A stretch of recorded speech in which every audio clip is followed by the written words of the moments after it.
शेफाली की पढ़ाई लिखाई ठीक ठाक हुई, परिवार अच्छा था।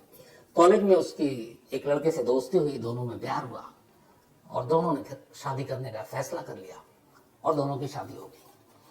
अब दोनों ठीक ठाक, दोनों की जिंदगी चल रही है शादी के बाद।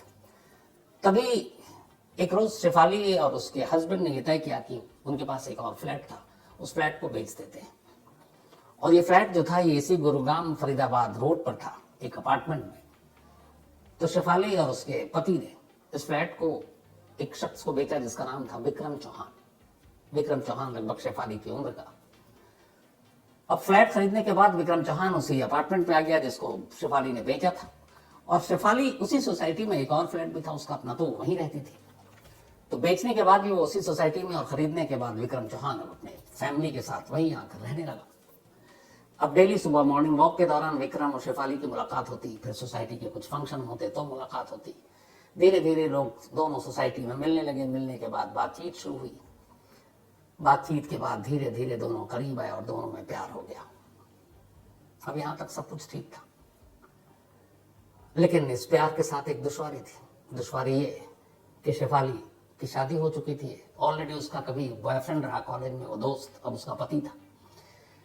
और विक्रम के साथ दिक्कत ये कि उसकी भी शादी हो चुकी थी और उसकी एक वाइफ थी दीपिका, और सिर्फ वाइफ नहीं, 6 साल की उसकी एक, बल्कि 4 साल की एक बेटी थी और 6 महीने का एक बेटा था। ये बात 2015 की है। तो 15 के बाद से ये दोनों में प्यार हुआ, सिलसिला चलता रहा, सब कुछ ठीक। लेकिन अब इश्क हो गया, और इश्क में भी ऐसी अड़चन कि दोनों शादीशुदा, दोनों के पति अब क्या करें। धीरे धीरे वक्त बीता तो ये हुआ कि अब दोनों एक दूसरे के बगैर रह नहीं सकते। अब एक दूसरे का साथ चाहिए, और वो भी हमेशा के लिए। लेकिन कैसे? ये सोसाइटी, समाज, या एक का पति और एक की पत्नी, वो कैसे इन दोनों के रिश्ते को एक्सेप्ट करेंगे। लेकिन दोनों फिर शहर से बाहर भी घूमने के लिए जाने लगे। जो विक्रम था वो अच्छी खासी एक कंपनी में, एक इंफ्रास्ट्रक्चर डेवलपमेंट फर्म थी, उसमें वो काम करता था। और उसकी जो वाइफ दीपिका थी वो बैंकिंग सेक्टर में थी, बैंक में काम जॉब करती थी। अब धीरे धीरे वक्त बीता और दोनों सोसाइटी में जब मिलने लगे तो इश्क मुश्क की बातें तो छुपती है नहीं। कई बार शेफाली का विक्रम के घर आना जाना लगा रहा। पहले शुरू में ये था कि उसी का फ्लैट है, तो दोस्ती तो होती है, जान पहचान। दीपिका ने नोटिस नहीं किया, लेकिन बाद में उसने नोटिस किया कि शेफाली का कुछ ज़्यादा ही फ्रिक्वेंटली आना जाना है, और दोनों बड़े प्यार से हर बातें करते रहते हैं, सुबह वॉक के दौरान बातें करते रहते हैं। इधर शेफाली के पति को भी ये लगा कि उसकी पत्नी आजकल विक्रम के साथ ज़्यादा है, खुश है, ज़्यादा बातें करती है, घूमती है। लेकिन फिर भी दोनों घर बचाने के लिए, एक तरफ एक पति और दूसरी तरफ एक पत्नी खामोश रही। लेकिन ये खामोशी कुछ वक्त की थी। आखिरकार दीपिका की अब सब्र का बांध टूटने लगा। उसे लगा कि विक्रम अब उसकी तरफ और उसके बच्चों की तरफ ध्यान नहीं दे रहा, और उसका सारा ध्यान शेफाली की तरफ है। उधर शेफाली को भी ये जलन होने लगी कि उसका प्यार यानी विक्रम उसके साथ कम वक्त बिताता है और अपनी बीवी और बच्चों के साथ ज्यादा। तो दोनों तरफ से उथल पुथल चल रही थी जिंदगी में। एक रोज अचानक शेफाली विक्रम से कहती है कि हम लोग कब तक यूं ही रहेंगे।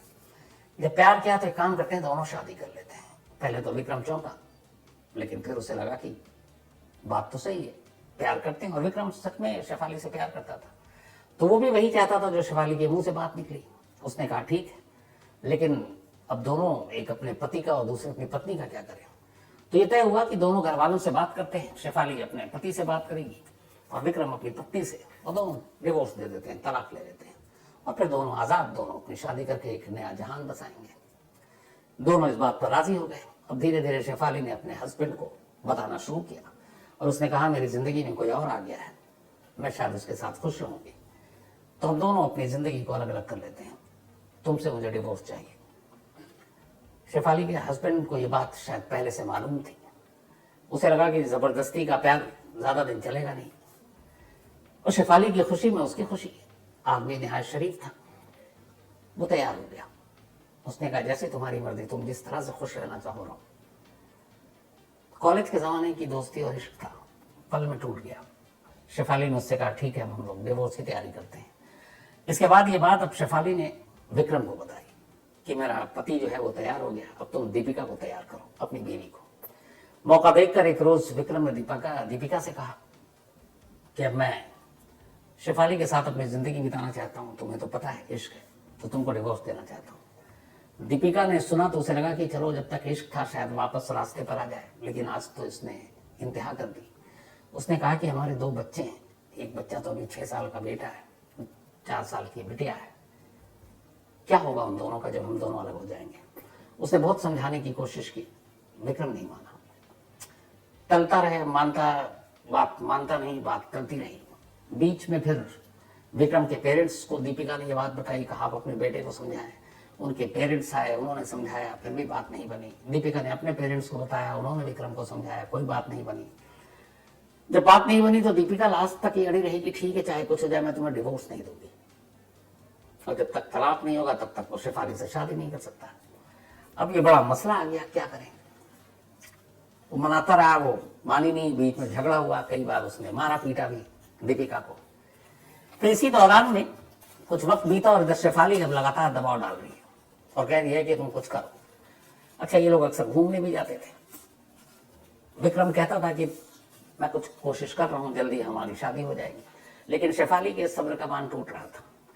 फिर तभी एक रोज शेफाली ने विक्रम से कहा कि मैं प्रेग्नेंट हूं और करीब 6 महीने का गर्भ है, तो 6 मंथ हो गए हैं प्रेगनेंसी के। अब उससे पहले कि बच्चा हो तुम्हें शादी करनी है, और अब फाइनल तुम दीपिका को जैसे भी हो तलाक दो। अब ये सुनने के बाद विक्रम ने फिर दीपिका से बात की, लेकिन दीपिका तैयार नहीं। जब तैयार नहीं हुई तो ये दोनों घूमने के लिए एक बार बाहर गए, शेफाली और विक्रम। ये गए लद्दाख, और लद्दाख में दोनों साथ हैं और वहां प्लानिंग कर रहे हैं कि अब मैं प्रेग्नेंट हूं, डिलीवरी भी होगी कुछ महीने बाद, तुम्हारी वाइफ दीपिका तैयार नहीं हो रही है, तो हम क्या करेंगे, कैसे शादी करेंगे। उसके जिंदा रहते शादी कर नहीं सकते, और जिंदा रहते वो तलाक दे नहीं रही है। तो फिर दोनों ने तय किया कि एक ही सूरत है, दीपिका को रास्ते से हटा देते। और जितना विक्रम चाहता था अपनी वाइफ को रास्ते से हटाना, उतना ही शेफाली चाहती थी। उसने कहा और कोई रास्ता नहीं है। दोनों लद्दाख में बैठकर प्लानिंग कर रहे हैं एक मर्डर की। तो हुआ कि ठीक है तय, लेकिन कैसे कत्ल करोगे, क्योंकि लद्दाख में घूम रहे थे, ऊंची ऊंची पहाड़ियां थी। तो एक रोज उन्हीं पहाड़ियों को घूमते घूमते शेफाली ने एक आइडिया दिया। शेफाली ने विक्रम से कहा कि तुम उसे कहीं अपने साथ घुमाने ले जाओ, ये कहते हुए कि चलो कुछ वक्त बाहर गुजारते हैं, कुछ बातें करते हैं, शायद कोई रास्ता, कोई मसला का हल निकल आए। और किसी ऐसी जगह ले जाओ जैसे लद्दाख जैसी जगह जहां पहाड़ियां हो, और किसी पहाड़ पर ले जाकर उसे धक्का दे दो खाई में, किसी को पता भी नहीं चलेगा, और ये भी लगेगा कि एक हादसा है, एक्सीडेंटल डेथ। विक्रम तैयार हो गया। ये बात है अप्रैल 2018 की, जब ये दोनों लद्दाख गए थे घूमने के लिए, शेफाली और विक्रम। अब वो अप्रैल में वापस लौटते हैं। लौटने के बाद अब ये होता है कि कहीं चलें, लेकिन दीपिका गुस्से में, वो कहीं बाहर जाने के लिए तैयार नहीं। बड़ी मुश्किल से मनाते मनाते आखिरकार अक्टूबर का महीना आ गया। अब दीपिका को मनाने के लिए अपने कैरेक्टर में भी थोड़ा सा बदलाव लाता है विक्रम। वो उसके साथ थोड़ा अच्छा बर्ताव करने लगता है, ऐसा लगता है जैसे वो बदल रहा है। धीरे धीरे दीपिका को भी लगता है कि शायद अब ये बदल रहा है, और वो भी चाहती थी कि उसका संसार सुखी रहे, उसका पति उसके साथ रहे, दोनों बच्चे को माँ बाप का प्यार मिले। लेकिन उसे पता नहीं था कि विक्रम के मन में क्या चल रहा है। 24 अक्टूबर 2018 आखिरकार दीपिका तैयार हो गई उसके साथ बाहर जाने के लिए। अब ये दोनों बड़ा प्लान करते कहाँ जाए, तो ये हुआ लास्ट में कि नैनीताल चलते हैं। अब नैनीताल में झील भी है और पहाड़ भी है। 24 अक्टूबर को विक्रम दीपिका को लेकर नैनीताल पहुंचता है। वहां जाने के बाद ये उधर उधर घूमता है। फिर वो दीपिका से कहीं पहाड़ पर, पहाड़ी से गिराने के लिए पहाड़ पर चढ़ना भी जरूरी है। दीपिका वहां नैनीताल की झीलों में और बाकी जगहों पे तो घूम रही है, लेकिन जब भी वो पहाड़ पे चलने की बात करता वो मना कर देती। उसने कई बार उसको एक तरह से इसमें अपनी साजिश में फंसाने की कोशिश की कि चलो आज पहाड़ से हम वादियां देखेंगे, घाटियां देखेंगे, लेकिन दीपिका ने मना कर दिया। आखिरकार ये प्लान फ्लॉप हो गया। जब भी वो पहाड़ पे चलने की बात करता दीपिका मना कर देती, वापस होटल में आ जाती, और विक्रम को मौका ही नहीं मिला दीपिका को पहाड़ पर ले जाकर धक्का देने का। अब दोनों वापस दिल्ली लौट आते हैं 26 अक्टूबर को 2018। अगले दिन करवा चौथ 27 अक्टूबर 2018। लौटने के बाद अब दीपिका के पेरेंट्स घर आए थे, क्योंकि उन्हें पता था दोनों के बीच में रिश्ता ठीक नहीं चल रहा है, तो कुछ समझाते हैं। दोनों घर आए, फिर बातचीत हुई। बातचीत के बाद दोनों लौट गए। 27 अक्टूबर की रात ये दोनों जिस गुरुग्राम फरीदाबाद रोड के जिस हाउसिंग सोसाइटी में रहा करते थे, उस पे इनका फ्लैट 8वीं मंजिल पर था, 8th फ्लोर। जब ये नैनीताल से वापस लौटे बिना दीपिका को मारे विक्रम, तब भी लगातार शेफाली विक्रम को टेक्स्ट और मेल करती थी और पूछती थी क्या हुआ, तुम पहाड़ी पर गए, धक्का दिए। जब वो अब ये हुआ कि वो पहाड़ पे जा नहीं रहे और ये लौट रहे दिल्ली की तरफ, तब उसने क्या लास्ट मैसेज भेजा था शेफाली ने विक्रम को, और उसमें लिखा उसने कि यू आर ए लूजर, और भी बहुत सारी बातें, तुमसे एक काम नहीं हुआ छोटा सा, किसी की जान लेना एक छोटा सा काम। तो खैर शेफाली भी अब गुस्से में इधर ये लौट आए, काम अधूरा रह गया। 27 अक्टूबर 2018 करवा चौथ का दिन, दीपिका ने अपने पति की लंबी उम्र के लिए व्रत रखा। रात हो गई। जब रात हुई तो फिर इधर लगातार मैसेज। उस दिन शेफाली गुस्से में कि तुम अपनी बीवी के साथ करवा चौथ मना रहे हो, मैं यहाँ हूँ, तुम्हारी सुहागन हूँ, प्रेग्नेंट हूँ, तुम्हारे बच्चे की माँ बनने वाली हूँ, पति से डिवोर्स की बात कर चुकी हूँ, और तुम हो कि कुछ कर ही नहीं रहे हो। वो लगातार उसको उकसाती भड़काती। और इत्तेफाक से करवा चौथ के दिन ये बात ज्यादा हो गई। विक्रम को आया बहुत गुस्सा। रात का वक्त वो दीपिका से लड़ पड़ा। लड़ते लड़ते दीपिका बालकनी के करीब आई। 8वीं मंजिल पर घर है। और अब अचानक विक्रम को लगा कि जो नैनीताल की ऊंची घाटियां या पहाड़ें नहीं कर पाई, ये तो घर ही अपना 8वीं फ्लोर किसी पहाड़ की बुलंदी से कम तो है नहीं। लड़ते लड़ते वो अचानक बालकनी के पास लाया और उसके बाद उसने जोर से दीपिका को पकड़ा और दीपिका को नीचे बालकनी से धक्का दिया। लेकिन जब वो गिरने लगी तो दीपिका का हाथ विक्रम के हाथ में आ गया। उसने उसकी कलाई को बहुत जोर से पकड़ा और गिड़गिड़ाने लगी। उसने कहा कि मुझे मत मारो, 2 छोटे छोटे बच्चे हैं, मैं उनसे बहुत प्यार करती हूँ। जो उसकी आखिरी लाइन निकली थी उसके मुंह से यही कि मैं अपने बच्चों से बहुत प्यार करती हूँ, मुझे मत मारो। लेकिन विक्रम ने उसकी उस पकड़ को ढीला किया, हाथ छूटा और 8वीं मंजिल से दीपिका नीचे गिर पड़ी। इत्तेफाक से जब ये सब कुछ हो रहा था, जब विक्रम अपनी बीवी को 8वीं मंजिल से धक्का देकर गिरा रहा था, तो उसके पड़ोस के फ्लैट में रहने वाला एक शख्स ये सारी चीजें देख रहा था और ये सारी बातें सुन रहा था।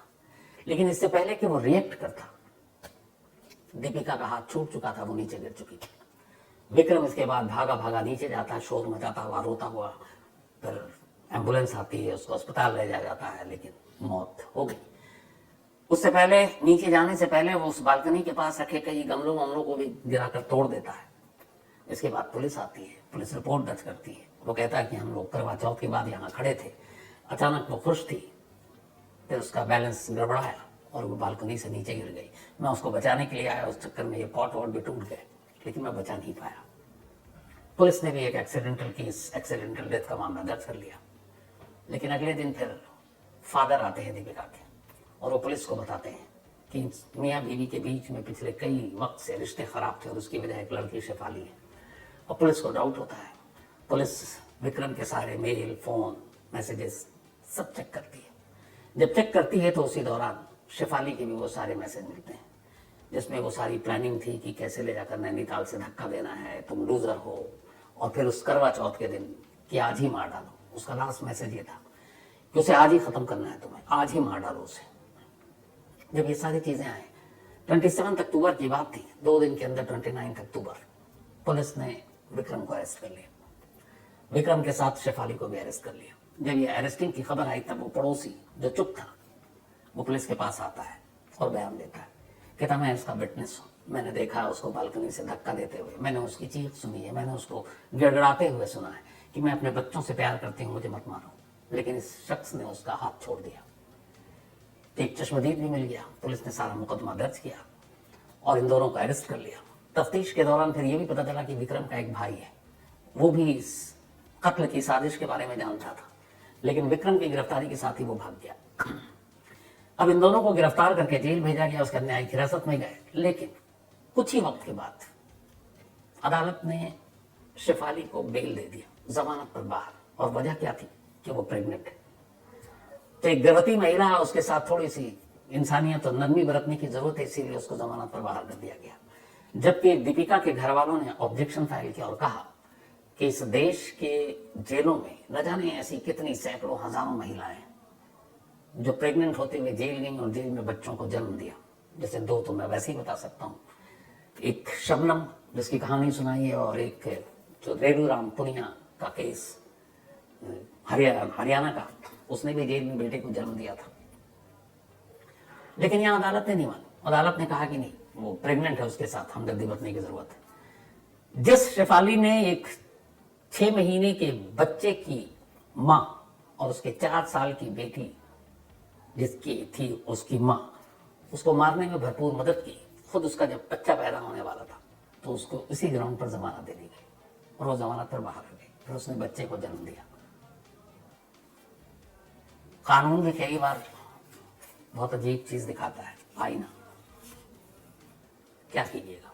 अब जो शुरू में मैंने कहा था कि शेफाली और विक्रम, दीपिका और शेफाली का हस्बैंड, इनमें कॉमन ये था कि सभी ने अपनी अपनी पसंद से शादी की। बाद में दो लोगों को प्यार हो गया एक दूसरे से, अब दो को छोड़ना है। तो छोड़ने तक तो बात ठीक थी, लेकिन न छोड़ने पे कत्ल है। और वो भी ये भी नहीं देखा कि उसका 6 महीने का जो बेटा है और 4 साल की बेटी, दोनों मासूम है, और उधर शेफाली है। तो क्या वो अगर उससे प्यार भी कर लेता तो ये दोनों, और उसको ये भी पता मैं अपनी बीवी को मारने जा रहा हूं, तो क्या शेफाली उनके इन 2 बच्चों को वो प्यार दे पाती? शायद कभी नहीं। जिसकी मां से उसे इतनी नफरत थी कि वो उसको रास्ते से हटाने के लिए बार बार फोर्स कर रही है, वो उसी मां के बच्चों को क्यों प्यार देती? काश विक्रम ये बात समझ पाता तो आज जेल में नहीं होता, बाहर होता और एक अच्छी जिंदगी गुजार रहा होता। लेकिन क्या कीजिएगा। तो कहानी में आज इतना ही।